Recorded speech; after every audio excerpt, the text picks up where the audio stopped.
नमस्कार, मैं मयूर जोशी। आप देख रहे हैं उदयपुर न्यूज और आज जिस शख्सियत हम आपको रूबरू कराने लेकर आए हैं वो किसी परिचय के मोहताज नहीं। छात्र राजनीति में एक कद्दावर नाम, जिसने चुनाव लड़ने के लिए, क्योंकि मध्य में चुनाव 7 सालों के लिए बंद थे, एक चुनाव लड़ने के लिए सुप्रीम कोर्ट से जो व्यक्ति रीट लेकर आया था, उस व्यक्ति का नाम यूनिवर्सिटी का हर एक बच्चा जानता है। श्रीकांत श्रीवास्तव हमारे साथ मौजूद है। श्रीकांत जी, सबसे पहले तो ये बताएं कि आपके समय की राजनीति और आज की राजनीति में क्या फर्क देखते हैं? आप यूथ कांग्रेस के पदाधिकारी भी रहे और एनएसयूआई से काफी लंबे समय तक जुड़े रहे और चुनाव भी लड़े। हालांकि आप जीत का स्वाद नहीं चख पाए, पर आज की राजनीति में और पहले की राजनीति में क्या फर्क देखते हैं? नहीं, मेरे समय जब जो ये चुनाव हुआ था यूनिवर्सिटी का, तब मैं सुप्रीम कोर्ट से जो रीट लाया था तो 5 दिनों में चुनाव लड़ा था। विगत 5 दिनों में से 3 दिन छुट्टियां थी। उस समय में 500 वोट लाया था, 510 वोट लाया था। और मैं 2004 से संघर्षरत था। चुनाव बंद हो गए 5 से 10 तक। 10 के बाद मेरे कोई पारिवारिक कारण थे, उस हिसाब से मैं चुनाव नहीं लड़ पाया। 13 में सुप्रीम कोर्ट से रीट लाके चुनाव लड़ा। लेकिन उस समय भी ये समय होता है जब अपने बैचमेट वगैरह सब अलग हो जाते हैं, तो उस समय एनएसयूआई के पास कोई कैंडिडेट ही नहीं था। जो कैंडिडेट थे वो फ्री में यूं कह रहे थे कि हम तो फेल हो गए। उस समय भी मैं संगठन के लिए मैंने बलि दी और एनएसयूआई में प्रत्याशी नहीं था, तो भी मुझे पता था कि मैं 5 दिन में चुनाव नहीं जीतूंगा। 3 दिन जब छुट्टी है, उसके बाद भी मैं चुनाव लड़ा खाली संगठन को मजबूत करने के लिए। और आज भी यूथ कांग्रेस के चुनाव में अगर मैं अपना पार्टिसिपेशन दे रहा हूं या किसी को मदद कर रहा हूं, उसको लड़ा रहा हूं, तो एक साधारण कार्यकर्ता के लिए लड़ा रहा हूं, क्योंकि मैं नेता का बेटा नहीं हूं, मैं कोई पूंजीवादी नहीं हूं। या मेरा जो कैंडिडेट है, या कह सकते जिसका मेरा समर्थन कैंडिडेट की पहली बात तो इस संगठन चुनाव में कोई चुनाव हारता ही नहीं है।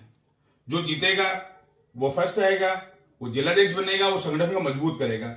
मेरा मुख्य उद्देश्य यही है कि एक आम कार्यकर्ता कब चुनाव लड़ेगा, जैसा मेरे जैसा मिडिल क्लास लड़का कब चुनाव लड़ेगा।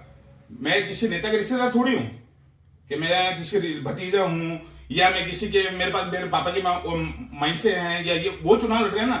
एक साधारण कार्यकर्ता रवि खटी को कौन जानता था? उसको जब मैं चुनाव लड़ा रहा हूं तो मेरा कोई उद्देश्य है कि साधारण कार्यकर्ता आएंगे तभी संगठन मजबूत होगा, उसके लिए संगठन मजबूत होगा ही नहीं जी।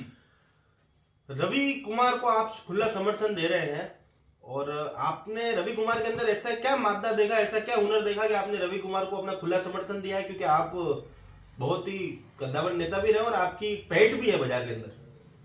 नहीं, मैं आपको अभी वापस कह चुका हूं, मैंने एक साधारण कार्यकर्ता का समर्थन किया है और खुला समर्थन है। मैं उसको चुनाव जिता के भी लाऊंगा। ये दुनिया देखती रह जाएगी, मैं चुनाव जिता के लाऊंगा, वो बात नहीं है। लेकिन एक साधारण कार्यकर्ता कब बनेगा, कब नेता बनेगा? आज एक बात बताओ, उदयपुर दिया था 5 कॉन्स्टिट्यूंसी 7 कॉन्स्टिट्यूंसी लग रही है, उसमें 5 लोग ST/SC रिजर्व है। आप SC वर्ग को आगे अगर मौका नहीं दोगे तो फिर क्या जनरल वगैरह की जातिवाद की बात मैं नहीं करता हूं, लेकिन वहां से अपने को ज्यादा वोट वहां मिलेंगे ना। इस संगठन में कोई चुनाव हार ही नहीं रहा है। अगर चुनाव हार रहा हो तो बात करें, जो फर्स्ट आएगा सेकंड आएगा। SC/ST संगठन को मजबूत करने के साथ उनका प्रतिनिधित्व कर रहे हैं, इसमें क्या गलत बात है? जी, हालांकि ये तो स्पष्ट बात है कि 7 विधानसभाओं में से 5 विधानसभाएं ये देखा जाए तो SC/ST बहुल इलाका है। तो उनमें अगर क्या रवि कुमार चुनाव जीतते हैं तो क्या मजबूती से 7 विधानसभाओं पर एक मजबूती कांग्रेस का परचम लहरा पाएंगे? क्योंकि देहात जिलाध्यक्ष पहली बार बनेगा कोई, इससे पहले सिर्फ जिलाध्यक्ष हुआ करते थे। इससे पहले जितने भी जिलाध्यक्ष बने, जितने विधानसभा अध्यक्ष बने, उन्होंने कभी कलेक्ट्री पे धरना भी दिया है क्या? आप उनसे पूछना कि वो मजबूती करेंगे कि या ये मजबूती करेगा। अब आने वाले आगामी विधानसभा चुनाव में मैं आपको मजबूती से कहना चाह रहा हूं कि अगर मेरा कैंडिडेट या मेरा समर्थन या मेरा संगठन का जो भी कांग्रेस का सिपाही जो चुनाव लड़ रहा है, वो बताएगा कि क्या होता है चुनाव, क्या होती है रणनीति। जी, ये बात है। तो आप पूर्णतः दावा करके कह सकते हैं कि 7 विधानसभाओं पर कांग्रेस का परचम लहराएगा और ये जो 28 सालों का नगर निगम में सूखा पड़ा है इसे भी साफ कर पाएंगे? क्योंकि 20 पार्षद की सीटें भी लग रही है आपके अंदर। मैं पूरे दावे से कहना चाह रहा हूँ आपको मयूर जी, आप मेरे को पहले विगत कितने वर्षों से जानते होंगे। थोड़ा टाइम हो गया है, मैं राजनीति में सक्रिय नहीं था, अब मैं राजनीति में सक्रिय हूँ, मुझे राजनीति करनी आती है। मैं लोगों को बताऊंगा कि राजनीति क्या होती है। और आप ये 7 विधानसभाओं की बातें कर रहे हैं, तो अब मेरे को बताओ, मेवाड़ की 28 सीटों में तो 2 ही आई थी ना, तो ऐसा कोई दावा मैं नहीं कर सकता हूँ। लेकिन इस बार पता पड़ेगा, इस यूथ कांग्रेस के चुनाव से ये बिल्कुल बच चुका है और आपको मैं बताऊंगा इस चीज का कि चुनाव कैसे लड़ा जाता है।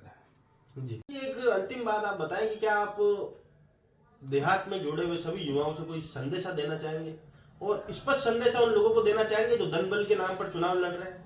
मैं उनको ये कहना चाहता हूँ, अगर परिस्थितियां अगर हमारे खिलाफ है तो ये याद रखना, हवा के विरुद्ध ही हवाई जहाज उड़ता है। श्रीकांत जी, आपसे एक निजी सवाल जानना था कि क्या आप रवि कुमार के मार्फत आप अपनी खोई प्रतिष्ठा पाना चाहते हैं? रवि कुमार जीतता है तो क्या आप इतने लंबे समय से जो राजनीति से आपकी दूरी रही है, क्या उसको वापस रवि कुमार की जीत के बाद आप अपने आप की प्रतिष्ठा को वापस कायम कर पाएंगे?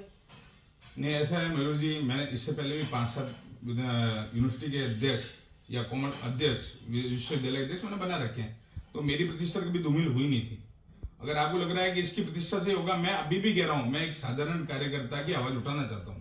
साधारण कार्यकर्ता कब नेता बनेगा, इस चीज का जवाब मुझे चाहिए सभी नेताओं से। अब नेताओं के भतीजे हैं, नेताओं के पूंजीपति के बेटे हैं, वो 50 रुपए की वो सदस्यता कराते हैं। एक साधारण कार्यकर्ता कब बनेगा? जिस दिन वो जिलाध्यक्ष बनेगा या जो जितने वोट लाएगा, उस दिन आपको मेरी प्रतिष्ठा वैसी पता पड़ जाएगी, उस दिन मेरी प्रतिष्ठा वापस बन जाएगी। जी, एक अंतिम सवाल आपसे जानना है, क्या आपको लगता है कि ये चुनाव धन बल का रह गया है? मात्र धन, जिसके पास धन ज्यादा है वो चुनाव उसके लिए बहुत इजी हो जाएगा? मेरी बात सुनो भैया, मैं लास्ट एक बात बोल रहा हूँ, कोई भी परिस्थिति हमें झुका नहीं पाएगी, पैसों से, धन बल से, कुछ भी।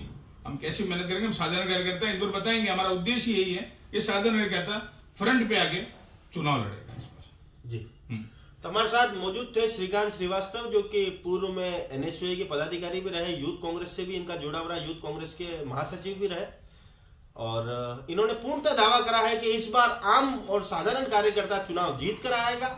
इनका यह भी दावा है कि ये जो 7 विधानसभा है उदयपुर देहात जिला देश के अंदर लगती है, उस पर कांग्रेस को मजबूती देंगे, कांग्रेस का परचम लहराएंगे।